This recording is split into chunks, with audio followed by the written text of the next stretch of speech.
She didn't whisper it. She didn't pull him aside. In front of 400 people, investors, board members, old money in tailored suits, Sloane Whitmore slid the diamond from her finger and pressed it into Nolan Avery's palm like she was returning something borrowed. The room held its breath. Then it laughed. Because what else do you do when a woman like that finally comes to her senses about a man like him? A technician. A nobody. A man who smelled like machine oil even in a rented tuxedo. Nobody was watching the screens on the far wall. Nobody noticed them flickering. They would. In about 4 minutes, they absolutely would. If this story already has you hooked, hit that like button and drop your city in the comments. I want to see how far this one travels. The gala had been Hargrove Whitmore's idea, which meant it had been inevitable. Everything the man touched became spectacle. The quarterly reports delivered like keynote addresses, the charity donations announced at maximum volume, the birthday parties that somehow ended up in the business section of 3 different newspapers. Hargrove understood, with the instinct of a man who had never once doubted his own importance, that perception was the only currency that really mattered. Money followed attention. Attention followed theater. So when Whitmore Dynamics celebrated its 40th anniversary, Hargrove rented the entire top floor of the Caldwell Grand, flew in a string quartet from Vienna, and invited everyone who was anyone in a 200-mile radius. The crystal chandeliers alone cost more to install for one evening than the average Whitmore Dynamics floor engineer earned in a year. Nobody mentioned that. It wasn't that kind of room.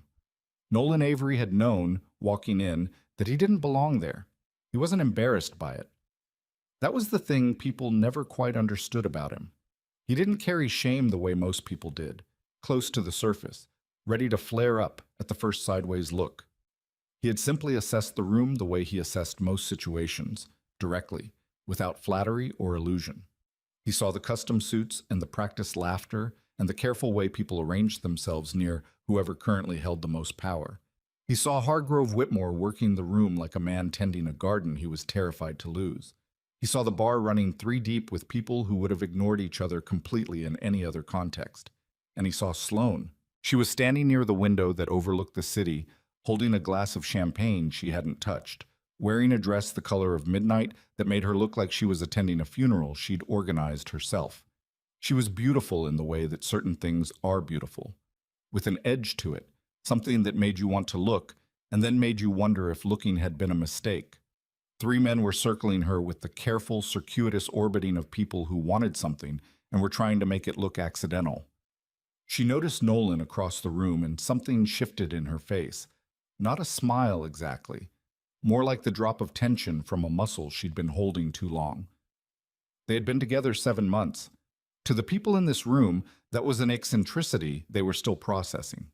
He crossed toward her. One of the circling men, Preston Hale, 45, Whitmore Dynamics board member, the kind of handsome that came from good genes and better dentistry, tracked his movement with open contempt. Avery, Preston said, because acknowledging him with just a last name was a way of making a point without technically being rude. Preston. Nolan didn't break stride. He stopped beside Sloane, and she turned her body slightly toward him in a way that was either greeting or habit. He couldn't always tell anymore. "You clean up," she said. "Borrowed the jacket." "I know. Marcus told me." "Marcus should mind his business." A real smile that time. Small, but his. "He's been minding yours since you arrived. My father's been asking questions." "Your father asked questions about the weather." "He asked those too."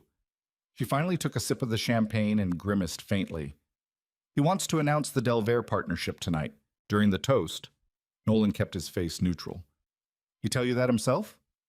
"Mother told me," which means he's been planning it long enough that she's already memorized her reaction. The Delvere partnership. He'd been tracking it for 3 weeks. The quiet maneuvering, the offshore consultations, the paper trail that his lawyers were still unspooling. Marcus Vane, his oldest friend and the only attorney Nolan truly trusted, had called him 4 days ago to confirm what Nolan had already suspected. The deal Hargrove Whitmore was about to celebrate was the kind of deal that looked like a lifeline and functioned like a noose.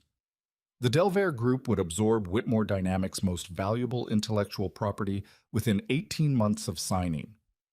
The engineers who had built those systems, the ones currently standing at the perimeter of this party because they hadn't been invited to the center, would have their work folded into a holding company that had no interest in what they'd created, only in what it could be sold for.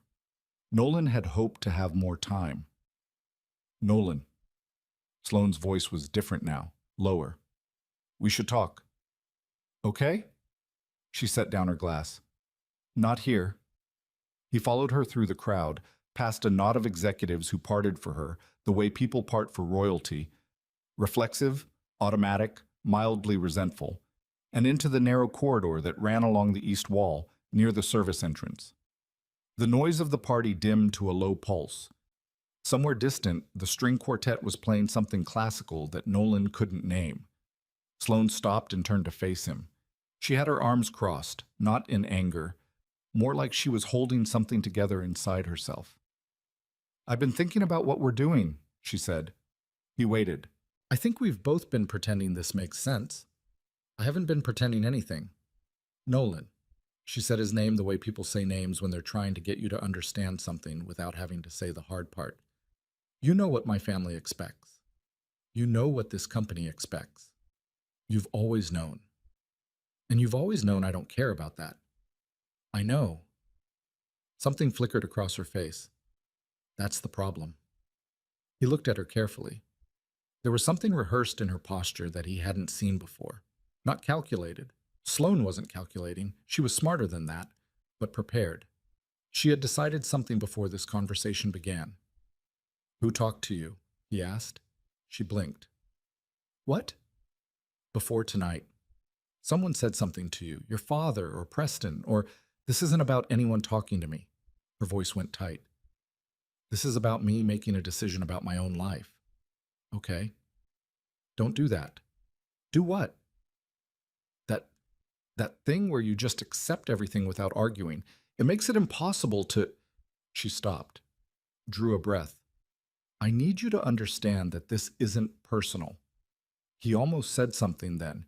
He had the words right there, words that would have cracked the armor she'd built up around this moment, that would have forced her to look at what she was actually doing rather than the story she'd told herself about why she was doing it. But something held him back. Not cowardice. Something closer to the opposite. He let her find her own way to it. She reached up, slowly, and removed the ring from her finger. It was a simple ring. He'd chosen it without her input, which had been either brave or arrogant depending on who you asked. A single stone, clean setting, no excess. She held it out. I think, she said, that you're a genuinely good man, Nolan. I think that. I need you to know I think that. Her voice had steadied into something formal, like she was reading from a prepared statement. But good isn't the same as right, and I can't build something on the hope that the people in my life will eventually understand something they're never going to understand. He took the ring. He looked at it for a moment, sitting in his palm. All right, he said. That's all you're going to say. What would you like me to say? She stared at him. Her eyes were bright, not with tears exactly, but with something that wasn't far from them. I don't know. Something. Anything. I'll go back inside with you, he said. You shouldn't be out here when your father makes the announcement. You'll want to be visible. She stared him for a long moment. Then she laughed, a short, helpless sound. You're impossible. People keep telling me that. They went back into the party. And because the universe apparently had a particular sense of timing, they walked in just as Hargrove Whitmore was tapping his champagne glass with a knife, calling the room to attention with the self-satisfied energy of a man who had been waiting all evening to do exactly this. Nolan felt Sloane's arm brush against his as the crowd rearranged itself toward the center of the room. He stepped aside, put 2 feet of space between them, and watched her drift toward her family's orbit with the helpless inevitability of someone caught in a current they'd given up fighting. Hargrove Whitmore was 63 and looked 50, which he achieved through the combined efforts of a personal trainer, a nutritionist, and the bone-deep certainty that aging was something that happened to other people. He stood at the center of the room with his jacket perfectly pressed and his smile calibrated to suggest warmth without inviting familiarity. 40 years, he said, and the room settled into respectful silence. 40 years ago, this company was an idea in a garage. Tonight, it is something that matters, something that endures. He paused for the precise amount of time that suggested genuine emotion without inconveniently producing it.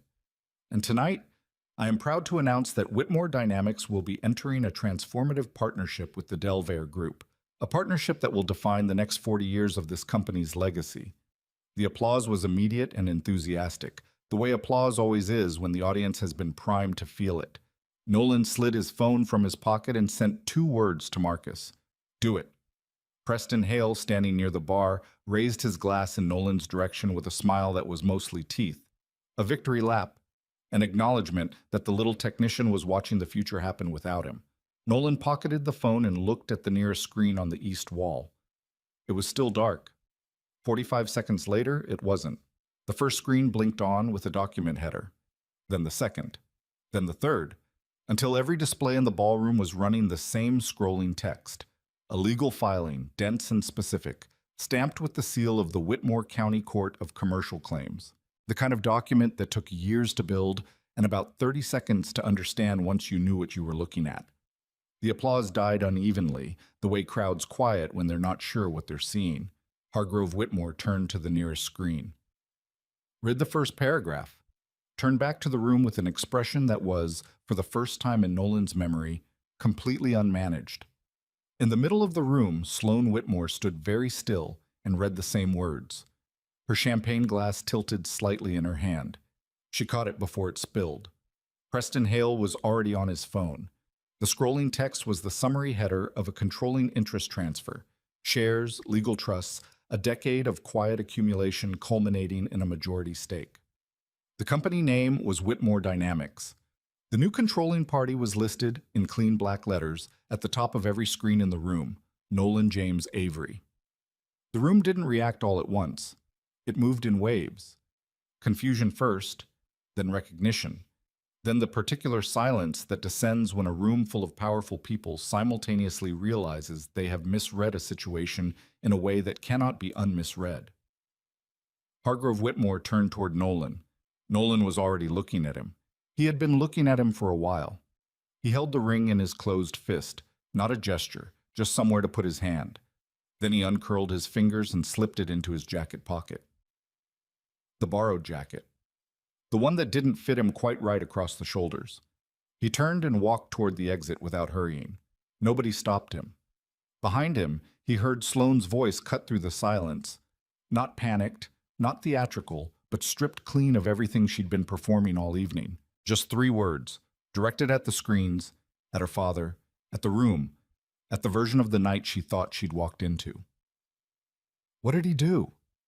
Nolan pushed through the glass door and into the corridor, where the noise of the party became a muffled throb behind him, and the city lights through the window ran wet with the reflection of a rain he hadn't noticed starting. He stood there for a moment. Then he took a breath, straightened the jacket across his shoulders as best it would go, and walked toward the elevator. He had a lot of work left to do.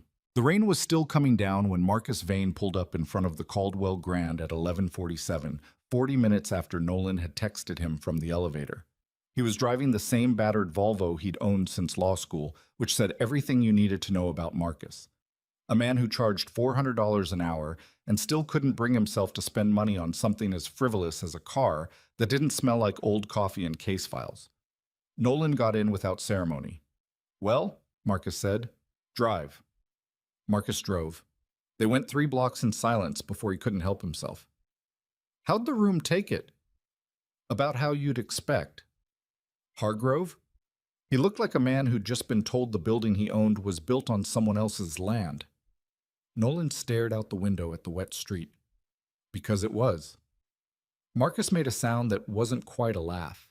He'd been Nolan's attorney for 6 years, and before that his friend for 12, which meant he had watched this particular endgame being assembled piece by piece across most of a decade. He knew what it had cost. Not just the money. The money had come together in ways that still impressed him, a slow, patient accumulation that required a kind of discipline Marcus privately didn't think he could have maintained. He meant the other cost, the quieter one. "Should give the ring back before or after?" he asked. "Before." "Ah. Don't." "I'm not saying anything." "You're thinking loudly." Marcus turned onto the highway ramp and let the Volvo settle into its lane. The rain drummed on the roof with the irregular rhythm of something that didn't have anywhere urgent to be. I just want to make sure you're clear about what tonight actually was. I'm clear, because the filing is the first step, not the last. Hargrove's going to come back with lawyers by morning. Delvair's going to try to accelerate the partnership signing before the transfer can be properly contested. We've got maybe 72 hours before this gets genuinely ugly. I know. And you've got a press interview at 8 a.m. that I strongly recommend you don't sleep through. Nolan turned from the window. Who scheduled that? I did. You want to control the narrative before Hargrove does? Marcus glanced over. He's going to call you a corporate raider, a con artist who wormed his way into the family to steal the company. He's going to make it about Sloan. Nolan was quiet for a moment. Let him. Nolan? If he wants to make it personal, that's his choice. The documents don't care about personal. Marcus nodded slowly. He had learned over the years that there was a particular kind of conversation with Nolan that went exactly as far as Nolan wanted it to go, and no further. This was one of them. All right, he said. We'll go through everything again tonight. I've got the supporting files at the office. They drove the rest of the way in the comfortable silence of two men who had been through enough together that they didn't need to fill all the space. The office Marcus kept was on the 14th floor of a building that had been modern in 1987 and hadn't quite caught up since. The carpet was the color of old mustard. The fluorescent lighting buzzed at a frequency that made extended visits feel like a mild headache that hadn't fully committed. Nolan had always liked it. There was something honest about a workspace that wasn't trying to impress anyone. Marcus cleared a stack of deposition binders off the conference table and spread the files across it. 12 years of documentation laid out in the order they'd been assembled, which was also the order of the story they told. Nolan had heard the story enough times that he could recite it in his sleep. But he stood at the edge of the table and looked at the papers anyway, because sometimes you needed to see a thing in order to remember why you'd been carrying it. His father's name was James Avery. He had been a mechanical engineer, not the kind who managed teams and attended conferences and built reputations on other people's work, but the kind who actually understood how machines moved, what they wanted to do versus what they were being forced to do, where the elegant solution lived inside a problem that looked, from the outside, like pure chaos. He had been, by every honest measure Nolan could apply, brilliant. Not famous, not wealthy. Brilliant, which is a different thing, and a lonelier one. 23 years ago, James Avery had developed a proprietary load transfer system, a mechanism for distributing mechanical stress across structural components in a way that reduced failure rates by something in the range of 60%. It was the kind of innovation that sounds simple when you describe it and is extraordinary when you understand what it replaced. Hargrove Whitmore, who had been running a mid-sized engineering firm that was struggling to differentiate itself in a crowded market, had seen immediately what the technology was worth. The agreement they'd signed gave Hargrove's company, not yet called Whitmore Dynamics, that rebranding came 2 years later, exclusive licensing rights in exchange for a royalty structure, and a formal co-inventor credit on all future patents derived from the technology. James Avery had signed in good faith because he was that kind of man. He had trusted a handshake and a signature the way people trust things when they have no particular reason to believe the world is trying to take something from them. The royalties had been paid for 18 months. Then they'd stopped. The co-inventor credits had never appeared on any patent filing. When James Avery had contacted Hargrove to ask about this, he had been referred to a lawyer who had sent him a letter asserting that the original agreement had been superseded by a subsequent amendment, an amendment James had no memory of signing and which, when he finally obtained a copy, bore a signature that his own attorney at the time described as not consistent with his known signing pattern. James Avery had not had the money to fight it properly. He died 9 years later of a cardiac event at 61 in a house that was barely paid off, in a city that didn't know his name. Nolan had been 22 when his father died. He'd sat in the kitchen of that barely paid-off house and gone through every file his father had kept, and James Avery had kept everything, which was perhaps the most important thing he ever did for his son. And by the time he finished, he understood two things with absolute clarity. The first was what had been taken. The second was that recovering it would require more patience than anger. He had chosen patience. He had spent 3 years getting the engineering credentials his father's talent had never needed and his own situation required. He had spent 4 more years working in industrial settings, building the kind of reputation that meant something to people who cared about things actually functioning. A reputation that had nothing to do with family connections or institutional prestige and everything to do with whether the machine ran when you walked away from it. And in the years between and alongside and underneath all of that, he had been quietly doing the other thing, the slower thing, the thing Marcus had helped him construct with the careful deliberation of people building something that had to hold. The Delvair deal, Nolan said, looking at the files. Walk me through their timeline again. Marcus sat down and pulled the relevant folder toward him. Delvair wants to close within 90 days of signature. The language in the partnership agreement gives them rights to sublicense the core load transfer patents, your father's patents, even though they're not listed that way, to any subsidiary or affiliate without separate approval. Once they do that, the IP is effectively laundered. It exists inside a structure we can't unwind without years of litigation. And Hargrove knew this. Hargrove's lawyers knew this. Whether Hargrove understood the specifics, Marcus paused. Honestly, he probably understood enough. He understood the outcome, which is that the technology gets monetized, Delvair absorbs the risk, and Whitmore Dynamics becomes a holding entity for a brand that doesn't mean anything anymore. And the engineers. Marcus looked up. What about them? The engineers who have been developing applications of that system for the past 10 years, the ones who built their careers around it. What happens to them under Delvair? Marcus was quiet for a moment. Most of them get absorbed into the subsidiary at reduced roles. The senior ones, the ones with enough institutional knowledge to be inconvenient, probably get structured out within the first year. Nolan nodded. He had known this. He had known it when he first saw the Delvair term sheet 3 months ago, which was the point at which a plan that had been patient for a decade had suddenly needed to start moving. Okay, he said. What do we need to do first? They worked until 4 in the morning, which was not unusual for either of them at this stage. Marcus ordered sandwiches from the all-night place 2 blocks over that made them badly and consistently, which was the only thing Nolan ever asked for in food. Consistency, because it meant you knew what you were getting. They went through the documentation in sequence, identified the 3 points Hargrove's legal team would most likely challenge, and mapped out the counterarguments with the methodical focus of people who had stopped finding the process interesting years ago and now just needed it to be right. Nolan's phone lit up at 1:15. Sloan. He looked at it for a moment, then turned it face down. Marcus watched this without comment. Then, "You're not going to pick up." "Not tonight."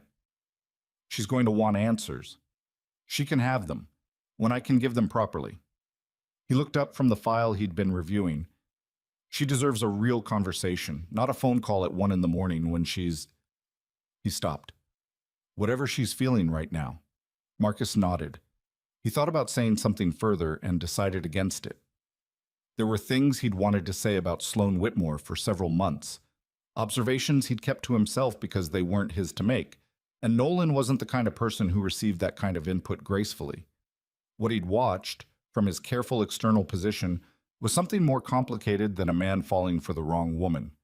Sloan was not uncomplicated. She had her father's instincts for the room.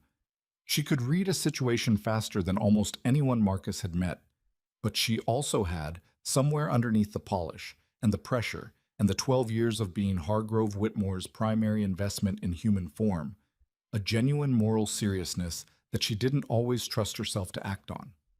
What had happened tonight was not simple cruelty. Marcus had watched enough people make bad decisions to recognize the particular shape of a decision made out of fear. The ring, the public setting, the precise language she'd used. That was a woman who had been managed into a corner and had made the choice that the corner demanded, because the alternative required a kind of courage she hadn't found yet. That didn't make it not a wound. It just made it a more complicated one. The phone lit up again at 1:42. Not Sloan this time. A number Nolan stared at for longer than usual. "Who is it?" Marcus asked. "Preston Hale?" Marcus set down his sandwich. "At this hour." He's not calling to chat, Nolan picked up. Avery.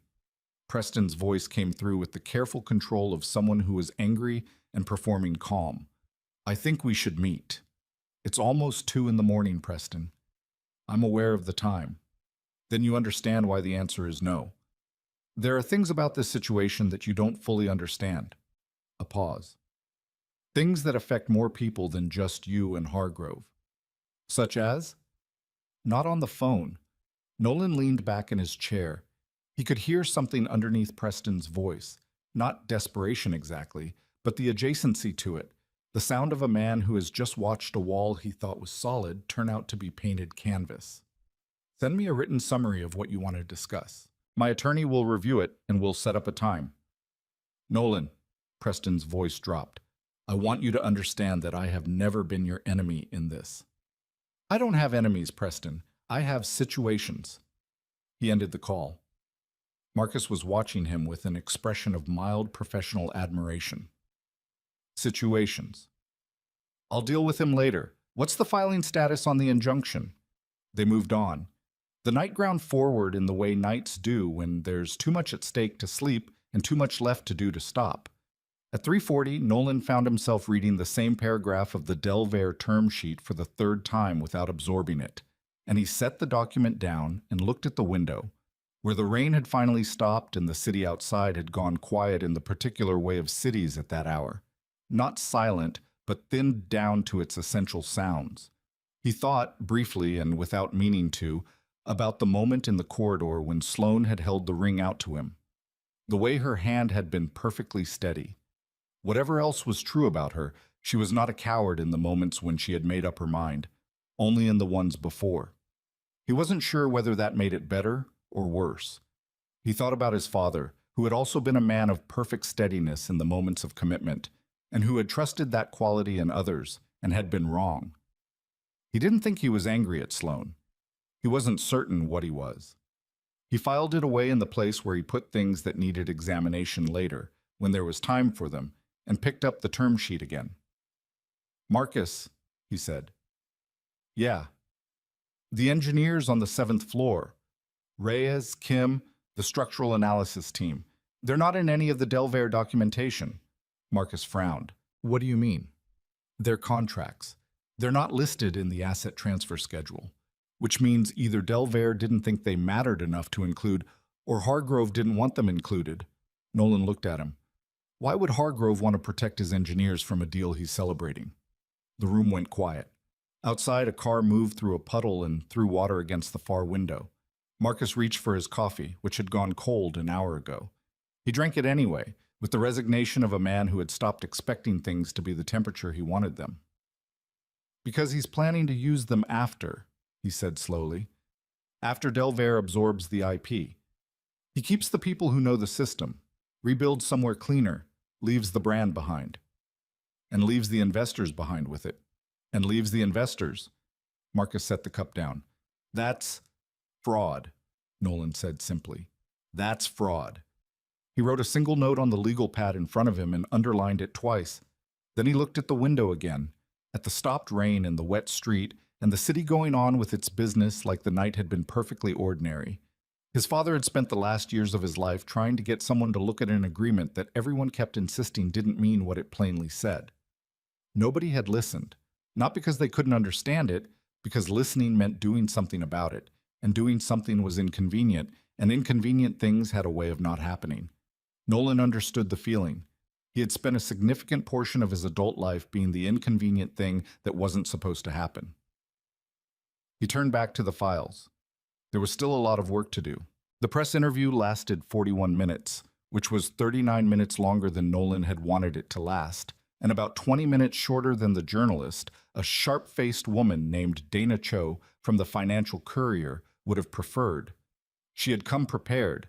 That was clear from the first question, which landed without preamble, the way good questions always do, straight at the thing everyone was dancing around. Mr. Avery, your critics this morning are already calling this a hostile takeover disguised as a personal grievance. How do you respond to that? Nolan had slept 3 hours on the couch in Marcus's office, and was running on the particular clarity that sometimes comes after insufficient rest, when the brain stops bothering with anything except the necessary. The controlling interest transfer was legal, fully documented, and has been in process for several years, he said. If that's hostile, the word has lost its meaning. The timing, though, the gala, the very public nature of it. Hargrove Whitmore was about to announce a partnership agreement that would have stripped this company's core intellectual property within 18 months of signing. The timing wasn't theatrical, it was necessary. Dana Cho wrote something. And the personal dimension? You were engaged to Sloan Whitmore. That's a separate matter. Is it? Because from where most people are sitting, they saw 60 seconds of one evening without any of the context that preceded it. He looked at her directly. I'm not going to talk about Sloan Whitmore. What I will talk about is what James Avery built, and what was done with it, and why that matters to the 430 people who currently work at Whitmore Dynamics and have no idea their futures were about to be negotiated away without their knowledge. That was the quote that ran. Not the hostile takeover line, not the personal dimension. 430 people. Dana Cho knew her job. By 9:15, Nolan's phone had received messages from people he hadn't spoken to in years. Former colleagues from 2 different facilities, an engineering professor from his certification program, a structural analyst named Rosa Reyes, who worked on the 7th floor of Whitmore Dynamics, and whose name he'd written on a legal pad at 3:40 in the morning.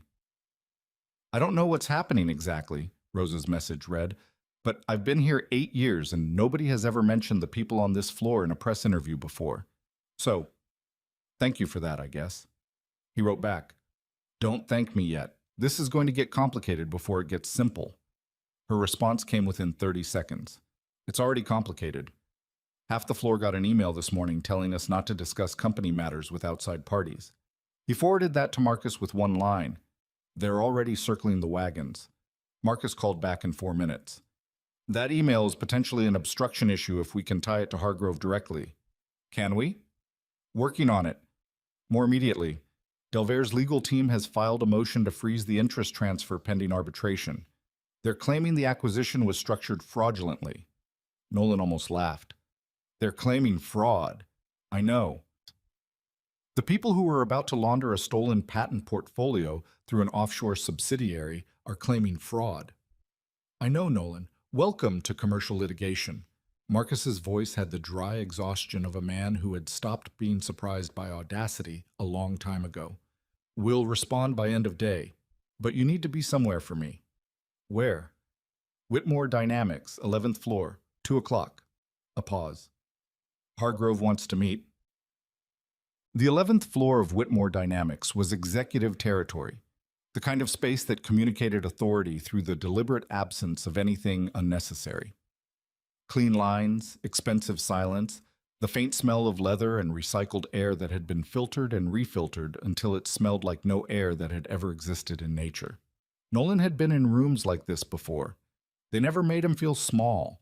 They made him feel the specific impatience of a person who wanted to get to the actual conversation and kept being delayed by the furniture.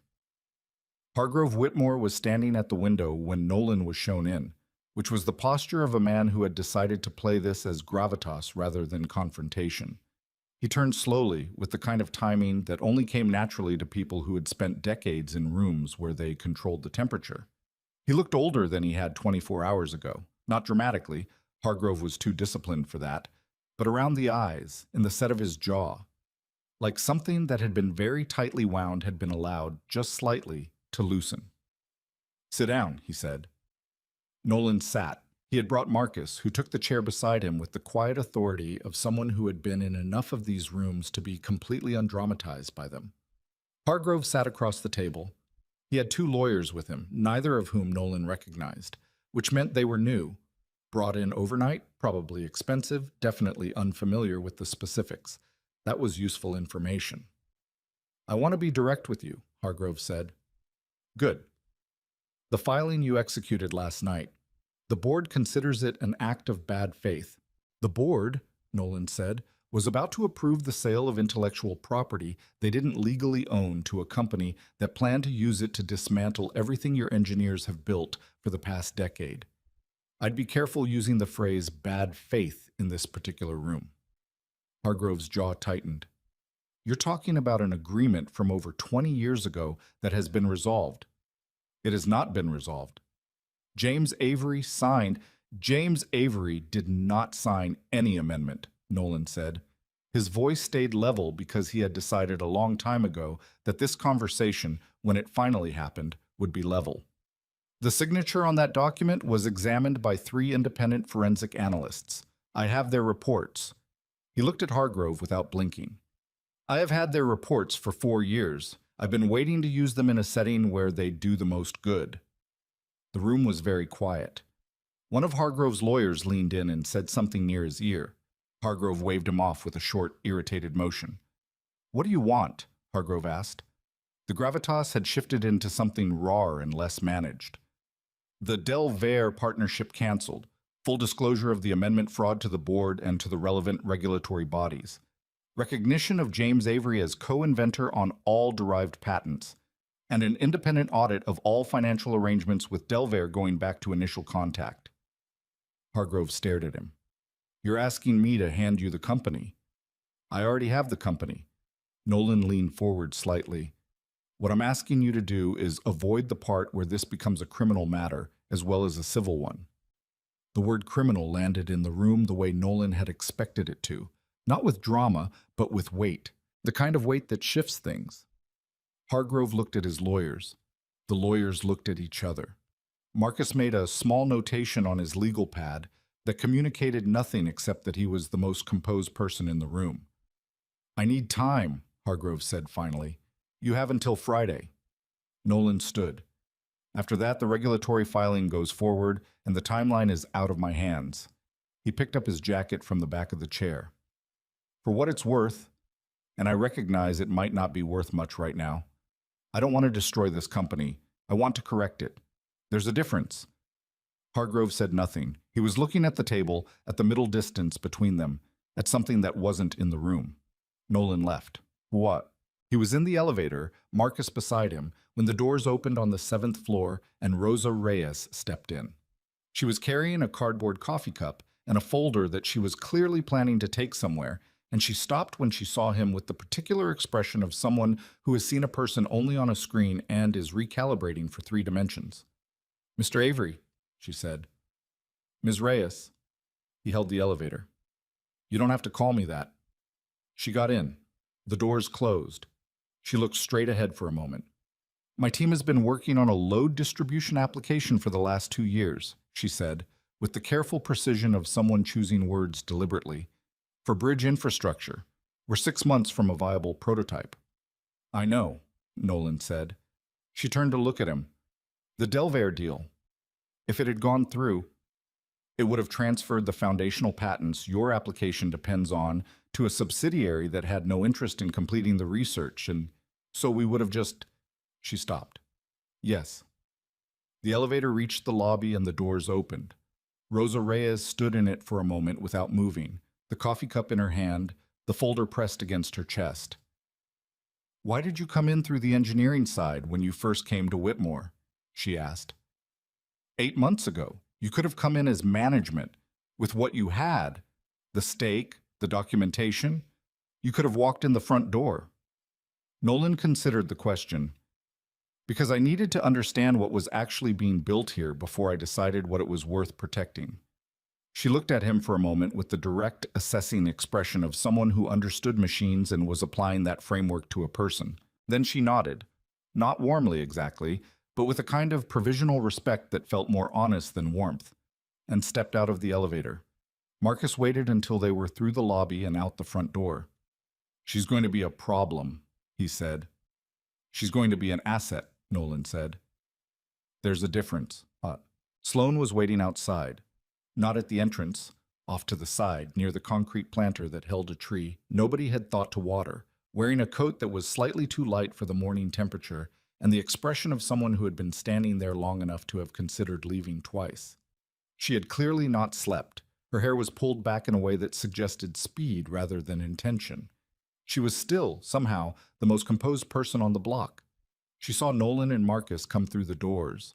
Her eyes went to Marcus first, briefly, then back to Nolan. "Marcus," she said, "could I have 5 minutes?" Marcus looked at Nolan. Nolan gave the small nod that meant, "Yes, I've got this. Go find coffee." Marcus went to find coffee. Sloane watched him go. Then she looked at Nolan with the direct clarity of someone who had been rehearsing this and had decided somewhere between the rehearsal and the moment to abandon the script entirely. "How long?" she asked. "How long for what?" "Don't." A short exhale. "How long have you known? About my father, about the original agreement, all of it." He considered being evasive and discarded it. "I've had all the documentation for 4 years. I've known the broad shape of it my whole adult life." She absorbed that. The morning traffic moved behind her. "And the 8 months you spent here, at the company." "I needed to understand the operation. I needed to know what the Delvare deal would actually mean for the people inside the building before I decided how to move. And us." Her voice didn't break. She wasn't going to let it. "Were you?" "No." He said it before she finished because he'd known that question was coming from the moment she'd given him back the ring. "No. I did not pursue a relationship with you as part of this." She looked at him for a long moment. The morning light was doing her no favors. It rarely does anyone who hasn't slept. And she looked tired and younger than she usually allowed herself to appear. And something in that made Nolan more careful with his next words than he'd been with anything else that morning. "I know that's hard to believe," he said. "Given the timing." Yes, it's hard to believe." She pulled the coat tighter around herself. "My father is saying you used me. Preston is saying the same thing. The lawyers are saying—" "What do you think?" She stopped. The question had clearly not been the one she expected. She looked at him with the specific expression of someone who has been so thoroughly told what to think that being asked for their own opinion lands like a small shock. "I don't know what I think," she said, and then more quietly, "That's the problem. I've been told what to think about you since the week you arrived. I let that happen. I let them—" She stopped again. Something moved across her face that she visibly controlled before it became something more. "At the gala, last night, what I did." "Sloane." "Let me say it." She looked at him steadily. "I did that because my father and Preston convinced me that you were hiding something that would destroy this company. They told me your interest in me was calculated, that you were positioning yourself, that the kindest thing I could do for everyone, including you, was to end it clearly and publicly so that your credibility here was damaged before you could—" She exhaled. "I believed them. I went into that corridor having decided to believe them because it was easier than the alternative." "What was the alternative?" "Trusting my own judgment." She said it flatly, without self-pity, which made it more painful than self-pity would have been. "I have not historically been good at that." The tree in the planter behind her had 3 dead leaves on it, and 1 new one, which was the kind of thing Nolan noticed without meaning to, because his brain categorized the world in terms of what was functioning and what wasn't. He thought about saying something gentle and decided the most respectful thing he could offer her right now was honesty. "Your judgment, when you used it, was good," he said. "Every time I watched you make a decision that was actually yours, not your father's, not the board's, it was the right decision. You know this company better than anyone in that building except possibly Rosa Reyes." She blinked. "Who?" "7th floor, structural analysis." "You should know her name." A complicated expression crossed her face, something between rueful and something else that didn't have an easy label. "You came in here as a mechanic, and you know my company better than I do. I came in here as someone who wanted to understand what my father's work had made possible." He looked at her. "That's not a small thing, Sloane. Regardless of everything else, what he built is in every major system in this company, and not one certificate, not one patent filing, not one annual report has ever said his name." She was quiet. Then, "I didn't know about the original agreement. I need you to—" She stopped. "I need you to know that I didn't know." "I know you didn't." "How do you know?" "Because if you'd known, you would have done something about it. That's who you are when you're not being managed." She looked at him for a long time. The morning moved around them. A delivery truck, 2 people with coffee. The ordinary machinery of a city going about its business as though the night before had been like any other. "What happens now?" she asked. "Your father has until Friday to agree to cooperate with the investigation. The Delver deal gets canceled regardless. The audit starts next week." "And the company?" "The company needs people who actually care about what it builds." He held her gaze. "I'm going to be straightforward with you. I need someone who understands the internal politics of this board and can work within the investigation process without causing the company to lose the confidence of its remaining partners. I think that person exists inside you. Whether you want to be that person is a different question." She stared at him. "You're offering me a role." "I'm telling you a role needs to exist and that you're qualified for it. It's not the same thing." "Nolan?" There was something fractured around the edges of her voice now. Not tears, but the proximity to them, and she was clearly furious at herself for it. "After what I did last night." "Last night was last night," he said. "I'm asking about now." She looked at him with the expression of a person recalibrating something fundamental, not about him, but about herself, about the distance between who she'd been told she was and who she might actually be if she stopped taking other people's word for it. She didn't say yes. She wasn't ready to say yes. But she didn't say no. And in Nolan's experience, that was where things actually began. Friday came the way consequential days often do, unremarkably, with gray skies and a forecast that couldn't decide between rain and cloud cover and settled for both. Nolan was at Marcus's office by 7:30, which gave him 2.5 hours before Hargrove's deadline, and enough time to go through the regulatory filing one more time with the specific attention of a man who understood that the difference between a mechanism that works and one that fails is almost always something small that someone rushed past. Marcus came in at 8 with 2 coffees and the expression of someone who had received news that wasn't entirely surprising, but wasn't good either. "Hargrove's lawyers called at 6, he said, setting a cup in front of Nolan. "He's not going to cooperate voluntarily." Nolan had suspected this since Tuesday. He picked up the coffee. "He's going to fight the audit. He's going to fight everything. The strategy seems to be delay, challenge the transfer on procedural grounds, tie up the Delver cancellation in arbitration, run the clock until the legal costs make it untenable." Marcus sat down. "It's not a bad strategy for someone in his position. It's the strategy of a man who thinks this is about money. Isn't it?" "No." Nolan set the cup down. "File the regulatory complaint this morning, all of it. The forensic analysis, the amendment fraud, the Delver sub-licensing structure, everything we have." Marcus looked at him steadily. "Once we do that, it's out of our hands. The investigators move on their timeline, not ours. It could take months. It could get ugly in ways that hurt people we don't intend to hurt." "I know. Including Sloan." "I know, Marcus." A pause. "Okay," Marcus said. He pulled the filing toward him. "I'll submit it by 9. Nolan stood and walked to the window. The city below was doing its morning routine. The delivery trucks, the early commuters, the woman who walked her dog past this building every day at 8:10 with the unhurried pace of someone who had nowhere urgent to be and had made peace with that. He watched her for a moment. His father had been a man who trusted the process, who believed that if you built something correctly, if you documented it properly and signed your name to it and handed it to the appropriate people through the appropriate channels, the system would do what it was designed to do. That faith had cost him considerably. Nolan had never been sure whether to call it naivety or integrity, because in his father, those two things had been so thoroughly intertwined that separating them felt like the wrong operation. What he was doing now was not faith. It was something more calculated and less comfortable and probably more effective. He wasn't certain his father would have approved of all of it. That uncertainty sat with him the way things sit with you when the person you'd most want to ask is no longer available. "Submit it," he said.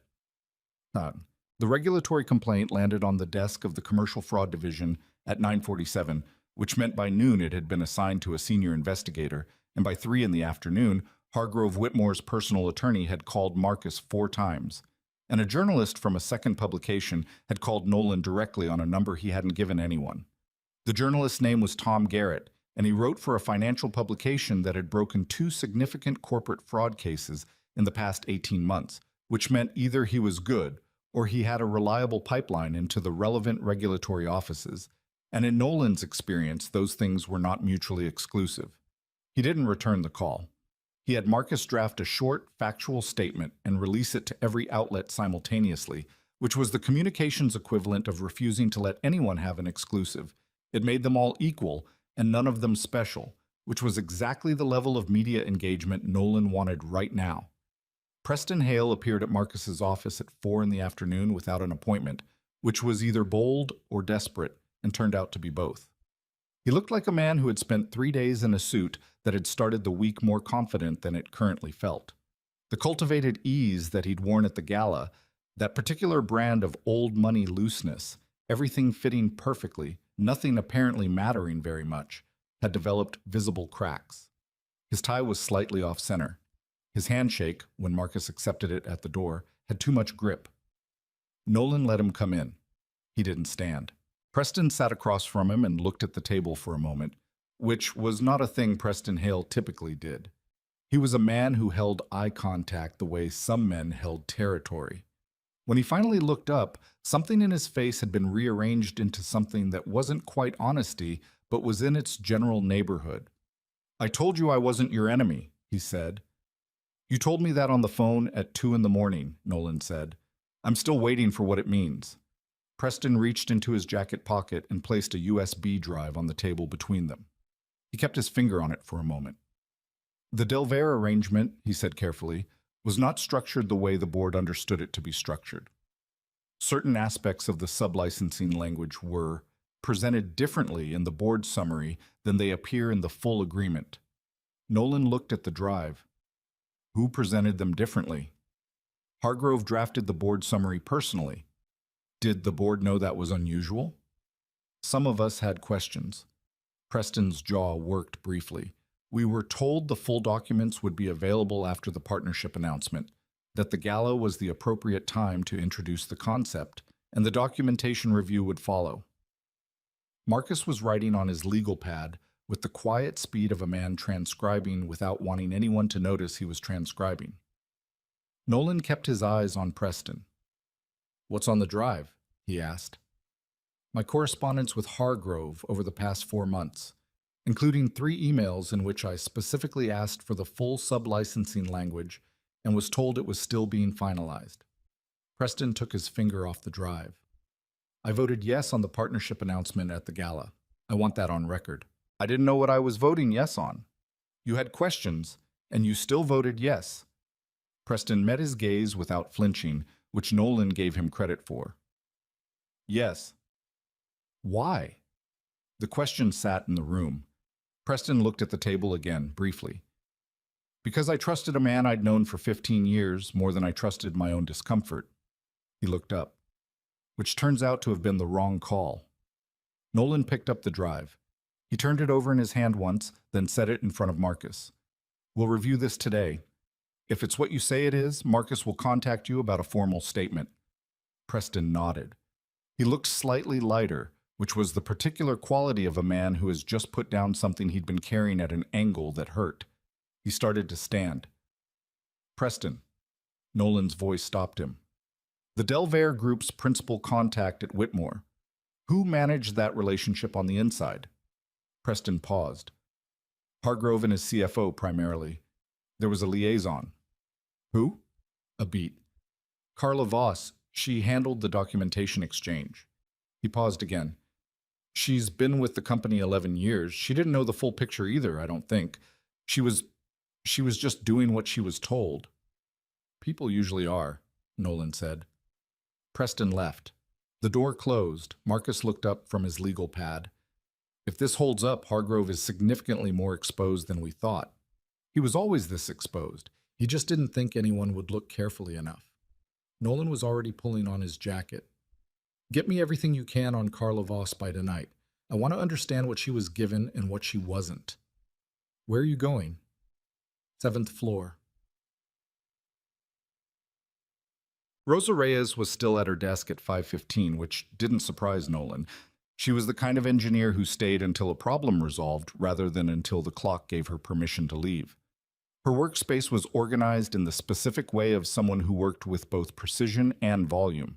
Clear hierarchy of what was active versus what was reference. The edges slightly cluttered with things that hadn't found their permanent home yet, because she'd been too busy doing the actual work to file them. She looked up when he came in without the surprise that most people showed when the controlling owner of their company walked through the door. She had steady eyes, Rosa Reyes. Nolan had noticed that about her from the beginning. The bridge application, he said, sitting in the chair across from her desk without being invited and without feeling the need to apologize for it. Tell me where you are with it. She studied him for a moment. Why? Because if the audit takes longer than expected, the project budget could get frozen pending review. I want to understand what the consequences of that would be. She looked at him steadily. You want to know if it can survive a delay? Yes. She pulled a folder from the second stack on her left and opened it on the desk between them. We're 6 months from a viable prototype, like I said, but that assumes continued access to the load distribution modeling software and the testing rig on the 3rd floor. If the budget freeze touches either of those, she paused, doing a mental calculation with the visible focus of someone who didn't like rounding numbers. We lose at least 4 months of continuity, maybe more if 2 of my people take other positions in the gap. Would they? Take other positions? Daniel Kim has a standing offer from a firm in Portland. He stayed because of this project. She said it without drama, as a fact. If the project goes on hold, he's gone. Nolan looked at the folder. The documentation inside was dense and specific. Load equations, stress modeling outputs, a materials comparison table that ran across 2 pages. He didn't read it in detail. He read enough to confirm what he already suspected. This was serious work, done by people who knew what they were doing, built on a foundation that his father had laid without credit or compensation, and it was worth protecting. The project budget won't be frozen, he said. She looked at him. You can guarantee that? I can guarantee that it's my specific intention to protect it, and that I'll put that in writing to your team by end of week. He paused. I can't guarantee there won't be disruption. There will be disruption. The audit is going to touch every financial structure in this building, and some of that will be uncomfortable. But the work continues. The work continues. She closed the folder. She seemed to be deciding something, and Nolan had enough experience with people who thought carefully before speaking to give her the room to do it. Can I ask you something directly? She said. Yes.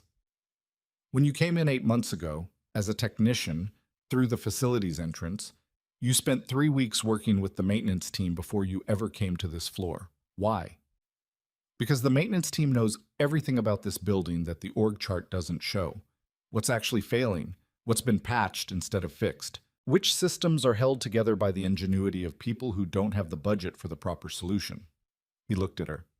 I needed an honest picture. You can't get that from reports. She was quiet for a moment. The elevator bank on the north side has been running on a compensated timing sequence since March, because the actual fix requires a part that's been on back order for 4 months. Facilities submitted the request twice, and it got deprioritized both times because it wasn't visible to anyone above the 8th floor. I know. I've already ordered the part. It arrives Thursday. Rosa Reyes looked at him for a long moment with an expression that was several things at once. Reassessment, something cautious that might have been the beginning of trust. And underneath both of those, the specific quality of a person who has been doing important work in obscurity for long enough that basic acknowledgement lands with more impact than it should have to. Okay, she said. That was all. But she meant it. Except, Sloan called at 7:30 that evening. Nolan was in his car, heading back toward Marcus's office with a coffee that was already cold and a list of things that needed to happen before morning. He picked up on the second ring. My father, she said without preamble. He's going to make a statement tomorrow. His lawyers are calling it a clarification. Her voice was careful and tight, the way it got when she was managing herself through something. They're going to say the original agreement with your father was legitimately superseded, that the amendment was valid. They can say that. The forensic evidence disagrees. I know. A pause. Nolan, He called me tonight. He wants me to make a public statement supporting his version of events. He said, she stopped. What did he say? He said that if I don't, he'll tell the investigators that I was aware of the Delaware sublicensing structure, that I reviewed documents. Her voice had gone very even, which in Nolan's experience with her was the register where she was most dangerous to underestimate. I didn't review those documents. I was never shown them. But he's my father, and he's threatening you. He's asking me to protect the family. Sloan, those aren't the same thing. Silence, long enough that he thought the call might have dropped. Then, no, she said, they're not. Don't make any statement. Don't talk to his lawyers. Don't talk to the press. Don't talk to anyone until you've spoken to your own attorney. Not Marcus. Your own. I don't have an attorney. You need one by tomorrow morning. I can give you a name if you want one, but you should choose independently. Another pause. Why are you helping me? It was the second time she'd asked him a version of that question in 3 days. He had the sense she was testing something. Not him, but herself, checking whether the answer she'd started to believe was the one that would hold. Because you're in the middle of something your father created and you didn't create, he said. And because what you do in the next week is going to define a significant portion of what this company becomes after this is over. I need you making that decision freely, not from a corner. She exhaled. It was a small sound, barely audible, but it carried the weight of several things unwinding slightly. I'll get an attorney, she said. Good. Nolan? A pause. For what it's worth, I'm sorry. For the gala, I'm not asking you to. I know that doesn't fix what I... She stopped a third time.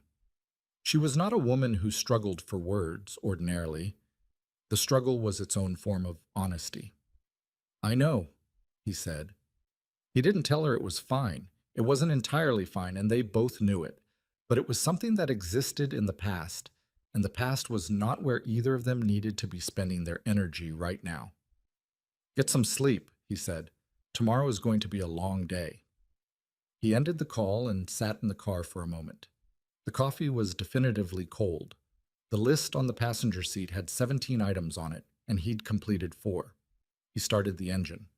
The next morning, Hargrove Whitmore's statement went out at 8 a.m. as promised. 4 paragraphs of carefully managed language that used the word clarification 4 times and the phrase fully compliant twice, and managed, impressively, to say almost nothing specific while implying that everyone else was confused. By 9 a.m., Tom Garrett's article was live in the financial publication, pulling directly from the regulatory filing with a sidebar that included 3 paragraphs about James Avery and the original load transfer patent that read like they'd been written by someone who had done their homework. By 10 a.m., 2 of Whitmore Dynamics' smaller institutional investors had called Marcus to say they were watching the situation with concern and would appreciate a direct conversation at his earliest convenience. By noon, Hargrove Whitmore's personal attorney called Marcus to request an urgent meeting. The tone, Marcus reported afterward, had shifted considerably from 2 days earlier. The aggression had gone out of it. What was left sounded like a man beginning to understand the specific geography of the corner he'd walked himself into. Nolan was on the 7th floor when Marcus called with this update, watching Rosa Reyes walk Daniel Kim through a revised modeling output while 2 other engineers debated something at the whiteboard with the intense focus of people who had entirely forgotten that anything was happening outside this room, which was, in its own way, the whole point. Do you want to be in the room when we meet with him? Marcus asked. Nolan watched Daniel Kim lean over Rosa's desk and point at something in the data with the absorbed focus of someone who was in the right place doing the right work. No, he said. You handle it. I'll be here. Here where? 7th floor. A brief pause. You know that's slightly strange behavior for the controlling owner of a company. I know, Nolan said. He didn't offer further explanation. Marcus, who had known him long enough, didn't require one. He pulled up a chair at the edge of the room, out of the way of the work, and sat with his own files and let the engineers do what engineers do. Somewhere on the 11th floor, The machinery of consequence was turning. Down here, the other kind of machinery, the patient, essential, unglamorous kind, was also turning, had been turning all along. He found that in its way more important to be near. The settlement took 11 weeks, not because the evidence was complicated, but the forensic analysis of the amendment signature alone was enough to make Hargrove's legal position functionally untenable within the first 30 days. But because institutions move at the speed of institutions, which is to say slowly, and with the particular friction of many people needing to agree on things they would each prefer to have decided differently. There were depositions and counterfilings, and 2 separate motions that Marcus described, with professional understatement, as creative. There was a week in the 6th week where it looked briefly like Delvare might attempt to proceed with a modified version of the partnership through a subsidiary that hadn't been named in the original complaint, which required an emergency injunction and cost everyone involved 3 nights of sleep they didn't have. Nolan spent most of those 11 weeks doing 2 things simultaneously, which was not comfortable but was necessary. The first was the legal and corporate work, the depositions, the board restructuring, the careful unwinding of 12 years of financial arrangements that had been structured to obscure rather than clarify. The second was the company itself, which didn't stop needing to function because its ownership was in dispute. Payroll still needed processing, contracts still needed managing, Rosa's team still needed their testing rig and their modeling software, and, in the 7th week, the replacement part for the North Elevator Bank that arrived on a Thursday exactly as promised, and was installed by Friday afternoon by a facilities crew that had been waiting 4 months for it. Small things. The kind of things that don't make the news. The kind of things that determine more than anything else whether a place is actually working or just performing the idea of working. Hargrove Whitmore signed the settlement agreement on a Tuesday morning in Marcus's office, in the presence of his attorney and a representative from the Commercial Fraud Division, who had the particular quality of someone who had seen this exact scene enough times to have stopped finding it interesting. Hargrove was thinner than he'd been at the gala. The personal trainer and the calibrated image management were still present, but something underneath them had shifted. The bone-deep certainty was gone, and what had replaced it was something quieter and less comfortable that Nolan suspected Hargrove would spend a long time trying to rename into something more flattering. He signed without looking at Nolan. Nolan didn't require him to. The agreement formalized the following: full recognition of James Avery as co-inventor on all patents derived from the original load transfer system. Disgorgement of profits calculated against the royalty structure from the original agreement, a figure that was substantial but not ruinous, because Nolan had instructed Marcus to negotiate for sufficiency rather than punishment. Mandatory cooperation with the full audit, and Hargrove's resignation from the board with a structured exit that protected his personal assets beyond those directly tied to the fraud, because Nolan had made a decision early in the process that he was not going to destroy an old man, only correct the record. Marcus had questioned that last part. He doesn't deserve the protection, he'd said, in the direct way Marcus said things he'd thought about carefully. No, Nolan had agreed, but some of the people around him do, and you can't always surgically separate the two. Marcus had let it go. He had a long history of letting go the things Nolan had clearly already decided, which was one of the reasons they'd been friends for as long as they had. Carla Voss, the documentation liaison who had processed the Delvare paperwork without understanding its full implications, was cleared by the fraud investigation in the 8th week.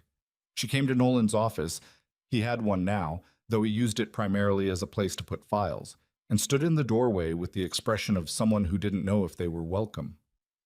"I wanted to say thank you," she said, "for telling the investigators what you told them about my role." "I told them what the evidence showed," he said, "which was that you were given incomplete information and acted on it in good faith." She nodded. Something moved across her face. "I should have asked more questions. I knew the documentation was unusual. I told myself it wasn't my place." "That's a thing that happens in institutions," he said. "People figure out very quickly what questions are welcome and what questions aren't, and they adjust accordingly. That's not entirely on you." "It's partly on me." "Yes," he agreed, because it was, and she deserved the honesty of that more than she deserved to be let off the hook. "But partly isn't entirely." She stayed with the company. She asked better questions after that, which was the most useful outcome available. The board restructuring took the longest. 4 of the 8 board members had known enough about the Delaware arrangement to carry some responsibility for it. 2 of those 4 resigned voluntarily in the weeks following the settlement, and the other 2 required the kind of sustained legal pressure that was unpleasant for everyone involved and ended, eventually, with the same outcome. The remaining 4, including Preston Hale, stayed. Preston was a complicated case. He had known enough to be uncomfortable and not enough to be culpable, and he had handed over his correspondence with Hargrove at considerable personal risk, which had materially accelerated the settlement. Nolan didn't like him, particularly. There was something in Preston's manner that had been calibrated over too many years to be easily recalibrated, a reflex toward positioning that died hard. But disliking someone and being unfair to them were different things, and Nolan had spent enough of his life watching those two things get confused. At the first properly restructured board meeting, held 6 weeks after the settlement in the conference room on the 11th floor that Nolan had walked out of at the start of all this, Preston proposed the motion to formally amend the company's patent records to reflect James Avery's co-inventor status. He did it without being asked. He did it clearly and without ceremony, which was either genuine growth or very good instinct, and possibly both. The motion passed unanimously. Nolan sat at the head of the table and listened to the vote and felt something he didn't have a precise word for. Not triumph. Triumph was too loud for what this was. Something quieter. The particular sensation of a weight that has been carried for so long it had become part of the landscape of your body finally being set down, and the strange lightness of the absence. He thought about his father briefly and directly, the way he'd trained himself to think about him over the years, without avoidance, without the sentimentality that warped memory into something softer than the truth. James Avery had been a specific person, stubborn about certain things, not always easy to know, proud in the way of people who had built their self-regard on what they'd actually done rather than what they'd been given. He would have found the boardroom theatrical. He would have wanted to know about Rosa's bridge application. He would have asked Nolan, with the directness that had been his defining quality, whether any of this had made him happy. Nolan wasn't sure the answer was yes, but he was sure it was right, which was a different thing, and in the long run, probably more reliable. Sloan came to see him 3 weeks after the settlement, on a Wednesday afternoon in October when the city had finally committed to fall, and the light had that particular quality of late-season clarity that makes everything look slightly more itself than usual. She had her own attorney by then, a woman named Patricia Osei, who had the reputation of being excellent and the actual quality of being direct, which Nolan respected.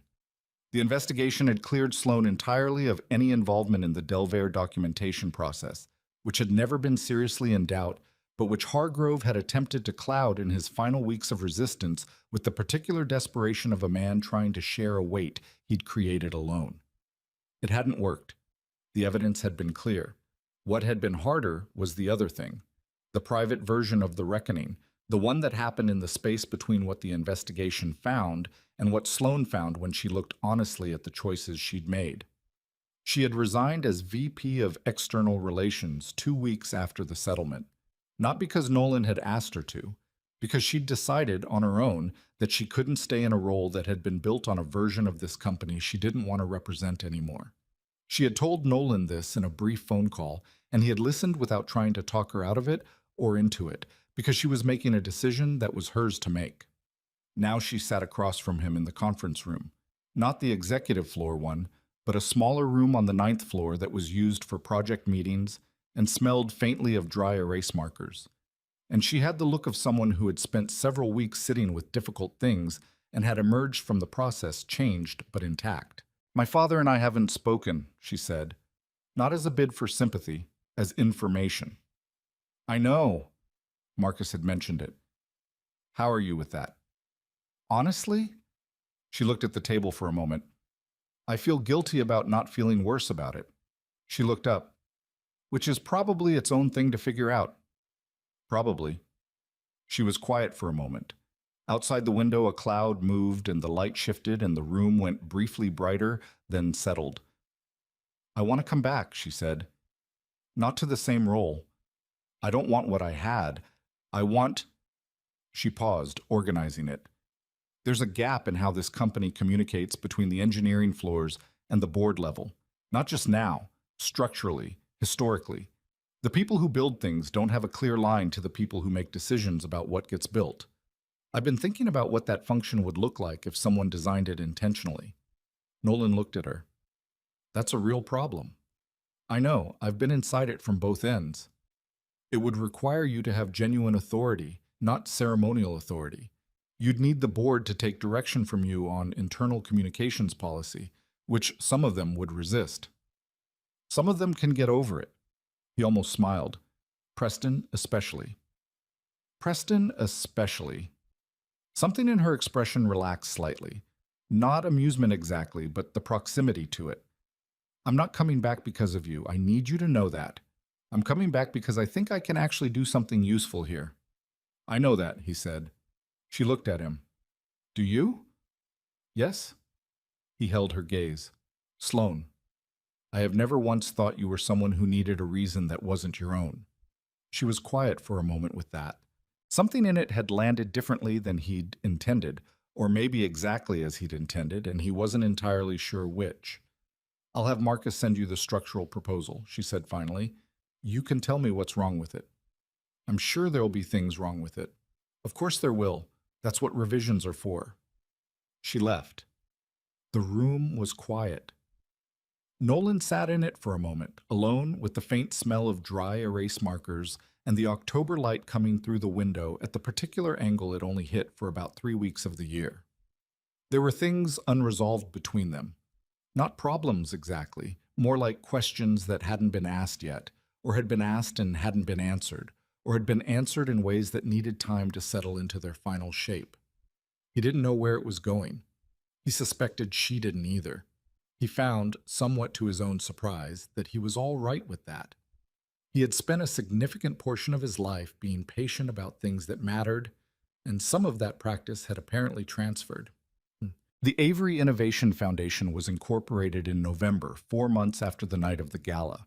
The founding document was written by Marcus in his characteristically economical legal prose and established the foundation's purpose as supporting early career engineers and independent inventors, with particular attention to those working outside institutional settings. The people building things in garages and small workshops and underfunded research programs, the people who had good ideas and no infrastructure, and no one to tell them their work mattered. Rosa Reyes joined the foundation's advisory board. She had finished her prototyping phase 2 weeks ahead of the revised schedule. Daniel Kim had stayed, the budget hadn't been frozen, and it turned out that a team that knew their work was protected worked at a different pace than one operating under constant uncertainty. The bridge application was in early talks with 2 infrastructure contractors by the time the foundation launched, which meant James Avery's technology, uncredited for over 2 decades, was about to have its name on something real and visible and useful.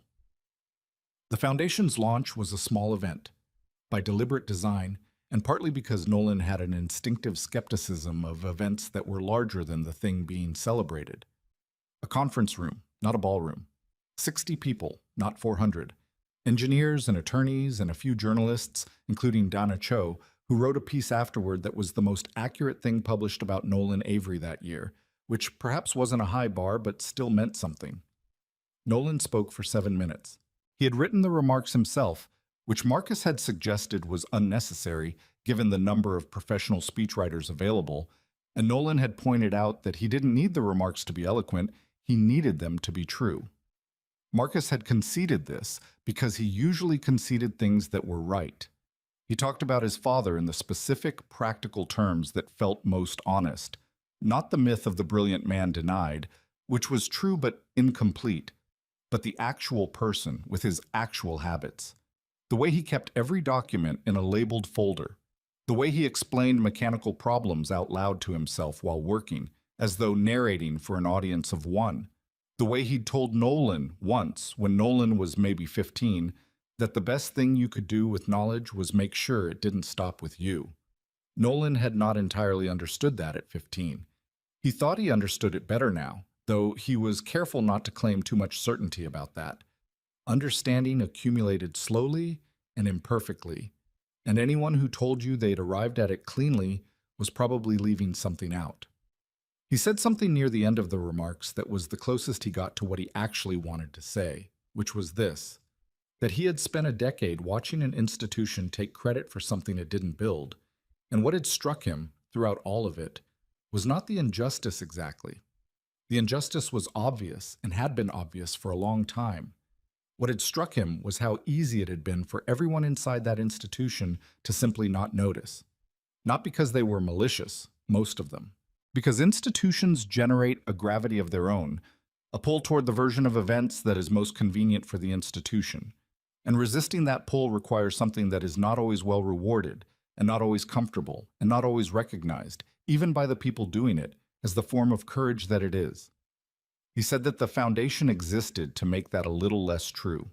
To be one small, specific place where the question of who actually built a thing was taken seriously from the beginning rather than retroactively, under legal duress, after too much time had passed. He said that was not a complete solution. He said he knew that. He said the world was full of incomplete solutions, and the only defensible response was to pursue them anyway. He stopped there. 7 minutes. As planned. He was aware that more words would not have made the thing more true. Rosa Reyes, in the second row, was writing something in her notebook. She didn't look up when he finished. She kept writing. He found that somehow more satisfying than the applause. Months later, in the way that life arranges things with more patience than drama, Sloan found Nolan in his workshop. Not the Whitmore Dynamics building, the actual workshop, the one he rented in a converted warehouse district on the east side of the city, where he went on the weekends when the corporate machinery was quiet enough to leave alone for 2 days. It was the kind of space that looked, to people who didn't know what they were looking at, like organized chaos, parts and tools, in an order that was entirely logical if you understood the logic, which most people didn't, and Nolan had long since stopped explaining. She had texted first, which was the right call and which he appreciated. He'd left the door unlocked. She came in and looked around with the particular attention of someone encountering a place that is entirely someone else's, without the social furniture that most spaces use to mediate between strangers. Then she found a stool near the workbench and sat on it and watched him finish what he was doing, which was a calibration task that required another 3 minutes of concentration and didn't benefit from interruption. He finished. He set the tool down. He looked at her. She had been at Whitmore Dynamics for 2 months in the new role. The board communication structure she'd proposed had passed with less resistance than either of them had expected, which meant either the board had evolved or her approach had been better than she'd given herself credit for, and he suspected both. She and Rosa had met twice, which he'd heard about from Rosa first and then from Sloan, the accounts notable for agreeing on almost every factual detail and differing considerably on what those details meant, which suggested they were going to get along fine in the long run. "I've been trying to figure out what to say to you," she said, "for a while now." "You don't have to say anything. I know I don't have to." She looked at him directly. "I want to. That's different." He waited. "At the gala," she said, "when I gave you back the ring, I told you it wasn't personal." She paused. "That was the most dishonest thing I said that night. It was entirely personal. It was the most personal decision I'd made in years, which is exactly why I dressed it up in all that language about your world and my world and belonging." She exhaled. "I was scared. Not of you, of what it would cost me to trust my own judgment about you when everyone around me was telling me I was wrong. And now? And now I've had several months to observe what happens when I trust my own judgment." Something crossed her face that wasn't quite a smile but was in its territory. "Turns out it's mostly fine." He looked at her for a moment. There was something he wanted to say, and he was taking the time to find the right version of it. "You know that what's happened between us, the timing of it, the way it's all tangled up with the company and your father and the legal process, it makes it hard to know which parts are real and which parts are context." "I know." "I'm not saying it isn't real. I'm saying we'd both be smarter to let it develop slowly, in conditions that are a little more ordinary than the past 4 months. She looked at him steadily. "Are you telling me to wait?" "I'm telling you I'm not going anywhere." She sat with that. Outside, a car passed on the street below, and its headlights swept briefly across the workshop window and were gone. The city doing its constant, indifferent business. "Okay," she said. The same word Rosa Reyes had used, in a different room with a different meaning that was nevertheless similarly provisional and honest and enough. They talked for a while after that, not about the company or the settlement or anything that required resolution, but the kind of talk that happens when two people are in the same room and have, temporarily, stopped needing anything from each other except the conversation itself. He told her about the calibration he'd been working on. She told him about a childhood memory of watching her father give a speech and understanding, for the first time, that the version of him in public and the version of him at home were not the same person. He listened to that without comment, because it didn't require comment. It was late when she left. He stood at the workshop door and watched her walk to her car. Not a gesture, just the ordinary habit of waiting until someone reaches where they're going. He went back inside. He had 1 more hour of work left, and then he would go home and sleep. And in the morning, there would be emails and decisions, and the ongoing machinery of a company that was rebuilding itself into something more honest than what it had been. All of that was real, and all of it mattered. But right now, in the workshop, in the good quiet of a space where things were either working or they weren't, and you could tell the difference with your hands, he felt something that was as close to peace as he usually got, not the absence of difficulty. Difficulty was not going to be absent. There would be more problems, more friction, more moments where the gap between what was right and what was easy became expensive to maintain. His father had known this and had maintained it anyway, in his own imperfect way, in a life that hadn't given him the outcome he deserved. Nolan had known it too, for a long time, and had maintained it in his own way. Slower, more careful, less trusting of the world's goodwill, more trusting of documents. Neither of them had done it perfectly. Perfection was not the point. The point was the doing, and the staying with it when it got hard, and the understanding that a thing built correctly would outlast the arguments about whether it should have been built at all. He sat down at the workbench and picked up where he'd left off. The work was good. The work was always good. That had always been enough to keep going, and he had found, to his quiet satisfaction, that it still was.